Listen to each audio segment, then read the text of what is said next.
আজ 20 August 2025। Kolkata weather update.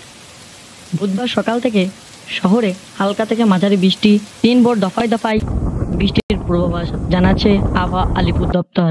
বুধবার সকাল থেকেই কলকাতা সহ দক্ষিণবঙ্গের জেলায় জেলায় বৃষ্টি চলছে। শুধু আজ নয়, আগামী শনিবার পর্যন্ত দক্ষিণবঙ্গের পাশাপাশি উত্তরবঙ্গের জেলাগুলিতেও দুর্যোগ পরিস্থিতি চলবে বলে জানিয়েছে আবহাওয়া আলিপুর দপ্তর। কোনো কোনো জেলায় ভারী বৃষ্টির সম্ভাবনা রয়েছে। বৃষ্টির পাশাপাশি কোনো কোনো জেলায় 30 থেকে 40 কিলোমিটার বেগে ঝোড়ো হাওয়া বইতে পারে। কোনো কোনো জেলায় বজ্রবিদ্যুৎ সহ বৃষ্টিরও সম্ভাবনা রয়েছে।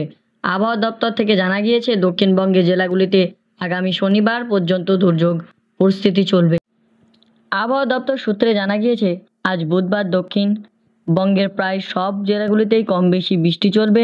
হাওড়া, উত্তর ও দক্ষিণ 24 পরগনায়, পূর্ব ও পশ্চিম মেদিনীপুর, ঝাড়গ্রাম, বাঁকুড়া, মুর্শিদাবাদ ও পূর্ব বর্ধমান, নদিয়ার মতো জেলাগুলিতে হালকা থেকে মাঝারি বৃষ্টি চলবে দফায় দফায়।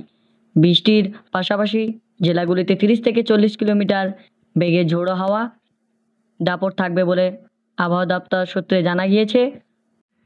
কোনো কোনো জেলায় বজ্রবিদ্যুৎ সহ বৃষ্টিরও সম্ভাবনা রয়েছে।